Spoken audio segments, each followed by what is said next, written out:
Arrange marriage better না love marriage better? যখন আমি ছোট ছিলাম তখন আমার মনে হতো যে লাভ ম্যারেজ হচ্ছে বেটার। কারণ কি, আমার মনে হতো যে লাভ ম্যারেজে মানে আগের থেকেই লোক একজন অপরজনকে জেনে বুঝে নিজেদের কমফোর্ট জোনটা যাচাই করে তারপরে জীবনটা শুরু করে। কিন্তু মানে সময়ের সাথে সাথে বুঝলাম বাস্তবটা এক্স্যাক্টলি এরকম না। মানে লাভ ম্যারেজ করতে গেলে ফ্রড হওয়ার চান্সটাই 99% থাকে। তো যেমন ধরুন, মানে আগে একটা কথা ছিল, কন্যা বরতি পাত্রং মাতা ধনম আর পিতা কুলম। এই কথাটা আমি আমার ঠাকুমার কাছ থেকে শুনেছিলাম। এই কথাটা জানি না আমি ঠিকঠাক মানে ভাবে ওটা বলতে পারলাম কি না, যেটার মোটামুটি অর্থ হচ্ছে মানে মাতা তার কন্যার যখন বিয়ে দিতে যায় তখন দেখে যে ছেলেটার কাছে ধন সম্পত্তি এসব আছে কেন, কীরকম, কতটা আছে। এটা দেখার কারণ মা কেন দেখে, সে দেখতে চায় তার মেয়ে বিয়ের পরে কতটা সুখী, তাকে কতটা স্ট্রাগল করতে হচ্ছে। আর বাবা দেখে কুল আর জাত। কুল আর জাতের বাবা কেন দেখে? কারণ কুল মানে হচ্ছে গিয়ে তার পুরো পূর্বপুরুষের রেকর্ড। মানে বাবা দেখতে চায় তার জেনেটিক কোডিং, মানে তার জিন্সটা কীরকম। কোনো মানুষই তার জিন্সের এগেনস্টে যেতে পারে না। এই যেমন কারো বাবা যদি মাতাল হয়,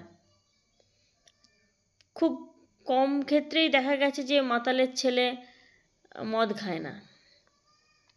এই যেমন ধরুন কারো বাবার ক্যারেক্টার খারাপ, 90% ক্ষেত্রেই দেখা গেছে আফটার সার্টেন টাইম তার যে ছেলে তার মধ্যেও চরিত্রের মানে প্রবলেম চলে আসে। হয়তো ইনিশিয়াল ডেজে যখন লাভ ম্যারেজ করবার সময় তখন হয়তো একজন অপরজনের সামনে অভিনয় করে মানে হানিমুন পিরিয়ডটা কাটিয়ে দেয়, কিন্তু তারপরে যে অ্যাকচুয়াল যে তার স্বভাবগত বৈশিষ্ট্য সেটা ধীরে ধীরে বাইরে আসতে থাকে এবং তখন শুরু হয় নানা অজুহাত। আর ওই লাভ ম্যারেজের মধ্যেই তার টোটাল ফ্যামিলি এসে ইনভলভ হয়। ঠিক আছে, যে ছেলে তার মা বাবার এগেনস্টে গিয়ে বিয়ে করে সেই ছেলেই তখন মা বাবার হয়ে ওকালতি করে বউয়ের সামনে। আর ওই মা বাবা যাদেরকে ভ্যালু না দিয়ে ছেলেটা বিয়ে করে সেই মা বাবাই মাঝখানে দালালি করতে আসে। এবার বলুন তাহলে কোনটা বেটার, লাভ ম্যারেজ না অ্যারেঞ্জ ম্যারেজ? এখন আমার মনে হয় অ্যারেঞ্জ ম্যারেজ বেটার। কারণ যদি কোনো ভালো মানুষের সাথে বিয়েটা হয় তো আফটার ম্যারেজ অটোমেটিক্যালি থাকতে থাকতে ভালোবাসা এসে যায়। ভালোবাসা একটা অভ্যেস, বই আর কিছু না।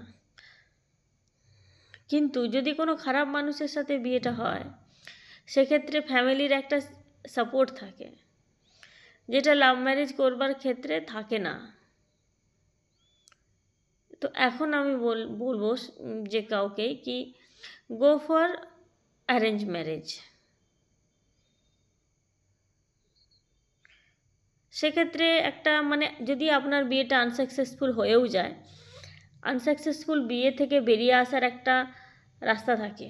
লাভ ম্যারেজে সেই রাস্তাটা একদম বন্ধ হয়ে যায়। আপনি হাজার চেষ্টা করলেও ওখান থেকে বেরোতে পারবেন না। এটা ইটস এ ট্র্যাপ।